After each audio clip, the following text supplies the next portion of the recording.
आप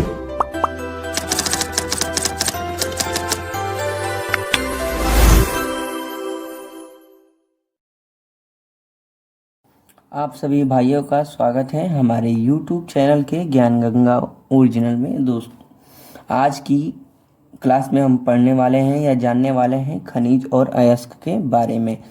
हम खनिज के बारे में जानने वाले हैं कि वो कैसे प्राप्त होता है, कहाँ से लाया जाता है और खनिज कहते किसको हैं। और वैसे ही अयस्क के बारे में जानने वाले हैं कि अयस्क की प्राप्ति कहाँ होती है और अयस्क को अयस्क क्यों कहते हैं और इसके गुण या लाभ जो भी कहिए। तो आज हम जानने वाले हैं अयस्क और खनिज के अंतर के बारे में। अगर अभी तक आपने हमारे चैनल को सब्सक्राइब नहीं किया है तो जाके सब्सक्राइब कर लें, जिससे आने वाली सभी नई वीडियो की नोटिफिकेशन आपको प्राप्त होती रहे। तो देखिए, खनिज धातुओं के यौगिक जो पृथ्वी के भीतर मिट्टी, रेत, कंकड़, पत्थर तथा अन्य अशुद्धियों से मिलते हुए पाए जाते हैं।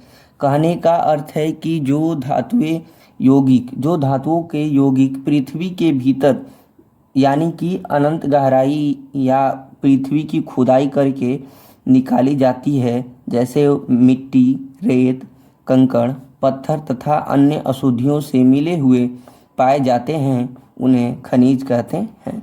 तो अब आपको पता चल गया होगा कि खनिज किसको कहते हैं। तो धातुओं के यौगिक जो पृथ्वी के भीतर यानी कि पृथ्वी की खुदाई करके निकाला जाता है, जैसे हुआ रेत, कंकड़, पत्थर तथा अन्य अशुद्धियों से मिले हुए पाए जाते हैं, उन्हें खनिज कहते हैं।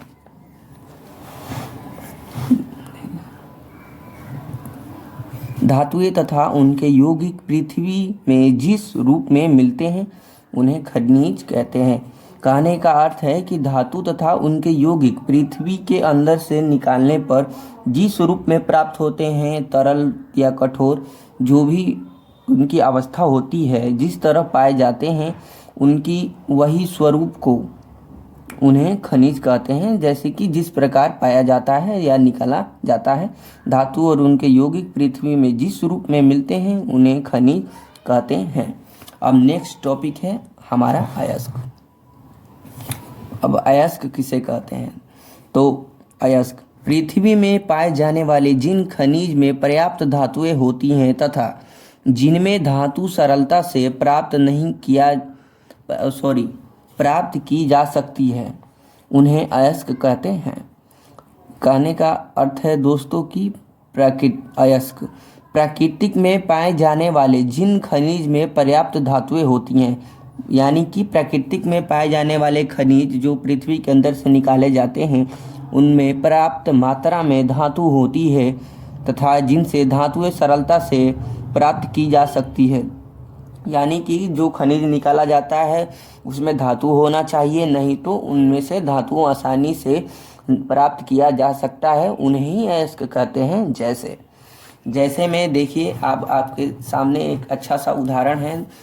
जैसे एक मिनट, जैसे कॉपर को फेराइट, एल्युमिनियम को बॉक्साइट और लेड को गैलेना, इनके ये उदाहरण हैं जो अयस्क हैं। कॉपर को फेराइट, एल्युमिनियम को बॉक्साइट, लेड को ग्लेना से। अब है दोस्तों खनिज और अयस्क में अंतर। खनिज पहला होता है उन प्राकृतिक पदार्थों को जिनमें धातुओं के यौगिक पाए जाते हैं, उन्हें खनिज कहते हैं। ये हो गया खनिज के प्रथम प्रकार या उदाहरण, जो भी कर सकते हैं आप। दूसरा, कुछ खनिजों में धातुओं की प्रतिशत मात्रा पर्याप्त होती है, जबकि कुछ खनिज में धातुएं बहुत कम मात्रा में होती हैं। उसी तरह अयस्क में होता है दोस्तों कि अयस्क सभी खनिजों से धातुएं लाभदायक तथा सुविधापूर्वक प्राप्त किया जा सकता है, उन्हें अयस्क कहते हैं। और दूसरा होता है सभी अयस्कों में धातुएं पर्याप्त रूप या मात्रा में होती हैं। उसी तरह खनिज में होता है कि उन प्राकृतिक पदार्थों में जिनमें धातु के यौगिक पाए जाते हैं, धातु के प्रकार पहला हो गया। दूसरा होता है कि कुछ खनिजों में धातु की प्रतिशत मात्रा पर्याप्त होती है, जबकि कुछ खनिजों में धातुएं बहुत कम मात्रा में होती हैं। उसी प्रकार अयस्क का प्रथम होता है। मतलब कहने का अर्थ है कि हम यहाँ पे खनिज और अयस्क में अंतर की बात कर रहे हैं। तो अयस्क में पहला होता है कि सभी खनिजों में धातुएं लाभदायक तथा सुविधापूर्वक प्राप्त किया जा सकता है, उन्हें अयस्क कहते हैं। दूसरा होता है सभी अयस्कों में धातुएं पर्याप्त रूप या मात्रा में होती हैं। अगर आपको हमारी वीडियो पसंद आई हो तो हमारे चैनल को लाइक करें, सब्सक्राइब करें और शेयर करें। धन्यवाद। जय हिंद, जय श्री राम।